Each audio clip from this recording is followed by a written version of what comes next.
generic intro complete with emergency vehicle. Bay!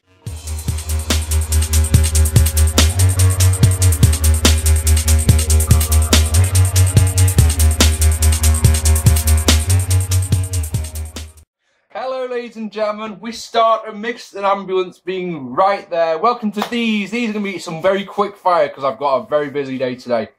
Shut up! Damn it! Yeah, busy day today, so I've got to bash these out as quickly as possible. But before I go on, just two things, right? Two things. You may have seen when I did my competition winners reveal. I'm selling this on eBay. This is a rare as leprechaun shit. I don't know if you can see that, it says Become Immortal on the bottom. WWE 2K14 hoodie. It's a size XL. It's on at eBay at the moment. It's got one whole bid on it. It's going for £20, 20 quid. And there's another one on eBay at the moment that's going for 50 quid. Get yourself a bargain, because that's just going to sit gathering dust. Trust me on that one. The other thing is, I mentioned on that same video that I'm planning on doing a Q&A, because I said I'd do a Q&A when I got to 1,500 subscribers, and I'm nowhere near that yet. So I figured that once, because we've just got up to 1,300 subscribers, you know, that we'll do one for that. So what I'm going to do on Saturday, I'm going to do a vid that'll basically be me saying, put your questions down below. And so you've got about 5 days to think of a wrestling related question. Try and think of some varied stuff. Please, I'm going to say this on the video as well, but please go through the comments and make sure your question hasn't been asked. Someone please ask me what I think about Brit Wrest. Someone please ask me what's the worst part about being a YouTuber, because I've always wanted to answer that question. Think about things like that. They don't have, also, what I'll say is, they don't necessarily have to be wrestling questions, alright? But I'd prefer it if they are, okay? Should we get on with Raw? So CM Punk comes out first with a match with Luke Harper on the app. I could have seen Rowan distract Punk, which is nice. Incidentally, I got rid of the WWE app because it irritated me, because, you know, SmackDown would start, and, you know, I'd be sat there chilling, watching a film, doing whatever, and my phone would go ding, ding, ding, and the app would come on, like, oh, SmackDown's on. Don't give a shit, I don't want to watch SmackDown, you know?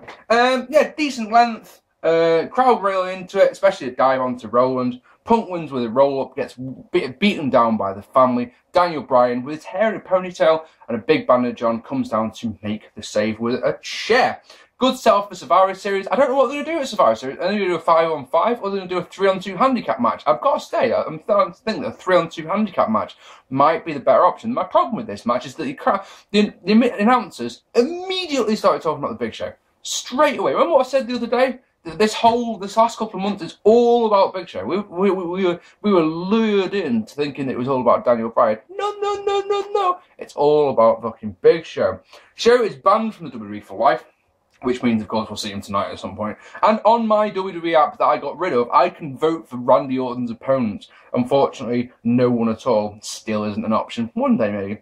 Renee is in the back with Punk. Says it's never a fair fight, and after everything that's happened with Paul Heyman, he's used to being jumped by numbers. But he's not the only one who has an issue with the Wyatts. And then on the phone, a crying Paul Heyman believes he is owed an apology. Actually sound like he's crying. He's in Europe getting treated for various ailments. And this was interesting, I like that. Ryback defeated Greg Khali after a clothesline, which is nice. And then Alberto Del Rio defeated Kofi Kingston in a really good TV match, which the crowd were into. Once again, crowd were into it. Decent length, a couple of really good nerf falls, and a cross arm breaker getting the win. This is one of those classic things of Kofi Kingston puts on matches like this, but there's just no development for him at all. Kofi Kingston's just going to stay at the same level his entire career, I can say.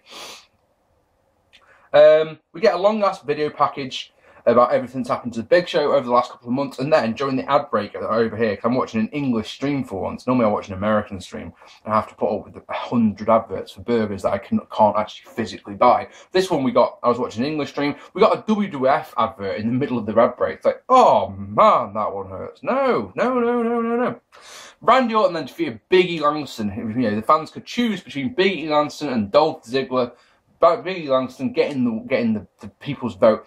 I mean, there was one more, of course. There was The Miz, and it's like I sat there when Jerry Lawler, you know, was about to say Randy Orton cuts a promo, set a very rude style promo. I thought how the guys all want to be him, how all the women are sat wanting to be with him. It's, you know, that sort of generic stuff. All good. Yeah. When Lawler announces it, I'm sat there with my fingers crossed, going, please, Miz, no votes. No, at all. I was actually really disappointed to see Miz got 12% of the vote, yeah? And Dolph Ziggler got 13% of the vote. Because the problem, it's like, oh, man.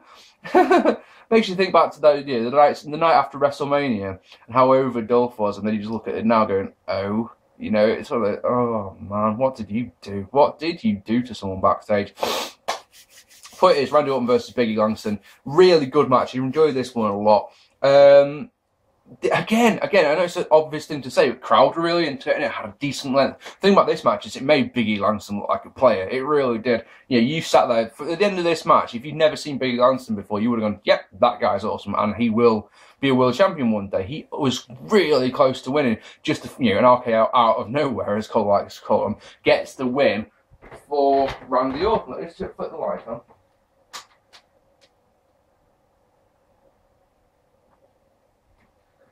Sorry about that. Next.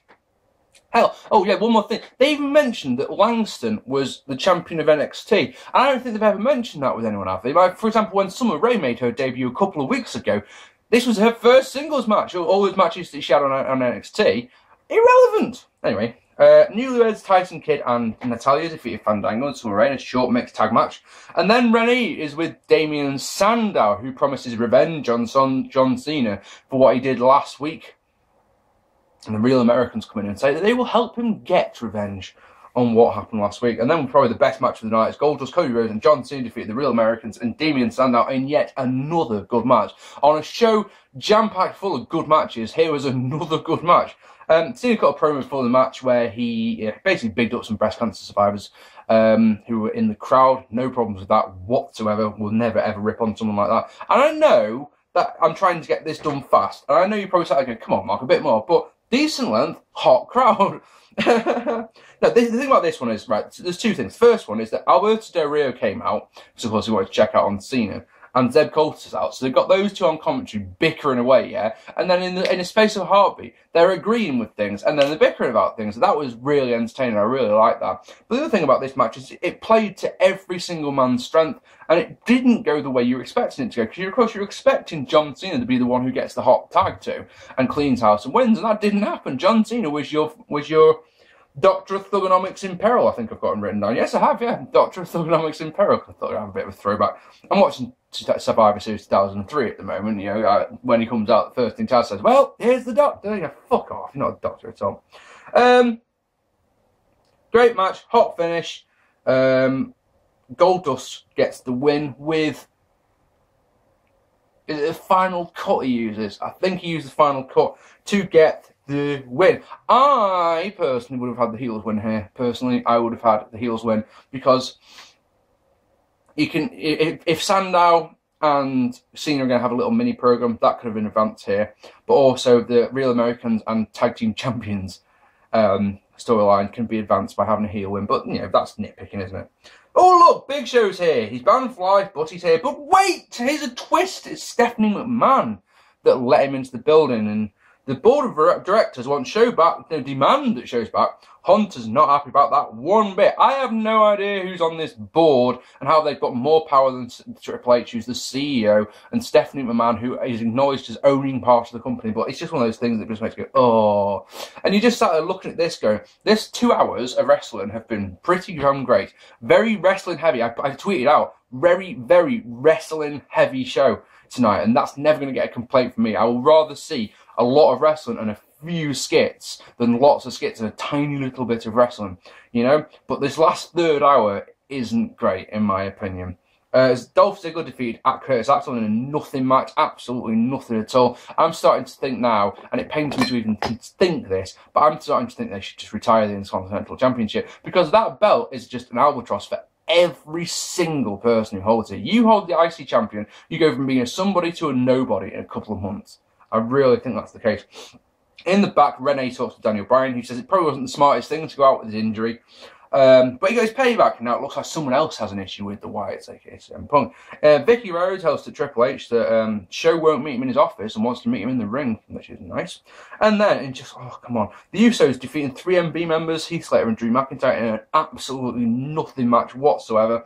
Then Renee is with Los Matadors, who do walk around backstage in their wrestling gear in those awful costumes. And El Torito comes on, and one of them, I don't care which, says to Renee, "You got to watch out, Torito is horny." And she's like, "What?"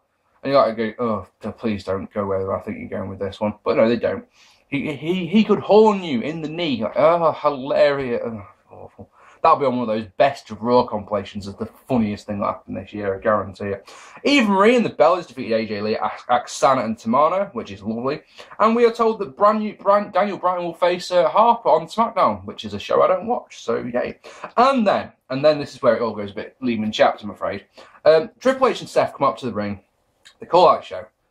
Show, doesn't want money or anything like that. He just wants his job back, and he wants a title shot at Survivor Series against Randy Orton, I think, because my stream died, and I couldn't find another one, and I'm not prepared, as much as I want to give you guys a complete service that everything that happened, or as much detail as I can give you. I'm trying to do this one on the quick, and like I said a moment ago, I'm so fucking busy today. The moment I'm recording this, it's 2 minutes past 3, and I'm an hour behind on everything that I was meant to be doing today. The point is that I wasn't prepared to download a torrent of this episode to watch 15 minutes of the show. I hope that's alright. From what I can glean from a dirt sheet that I read just a moment ago, Triple H makes it Big Show versus The Shield right now. And then Kane comes out wearing a suit and joins in. And there's just a colossal beatdown of the Big Show, and it's going to be Orton versus Show at Survivor Series. I think he wanted that. Triple H wouldn't give it him, so he threatened to walk out, so he gave it him begrudgingly, sort of thing. What I'll say is, and really I'm trying to wrap this up now, first 2 hours I really enjoyed, great TV. The third hour, not interested in it one bit. It was just like, oh, come on, this was such a good show, and now look at it, come on. Please bid on my hoodie. Christmas money and all that, I don't want it, and it's like I say, it's just going to sit gathering dust. I promise you that. It's not been worn. I've tried it on, so it has been worn technically, but literally it was that's a little bit too tight. I wear a double XL hoodie because I want them to be fucking massive on me, and now that one's just a bit too. Yeah, so bid on that. Have a think of some questions. I've been Mark P. I'm sorry this has been so rushed and so quick. Like I say, I'm mega busy at the moment. My next video though will be Survivor Series 2003 review. I'll put that up on Thursday for ye. Like I say, I've been Mark P. Hit subscribe, hit like, leave me a comment. Thank you so much for watching. Take it easy. I'll see you all very soon. Bye bye, guys.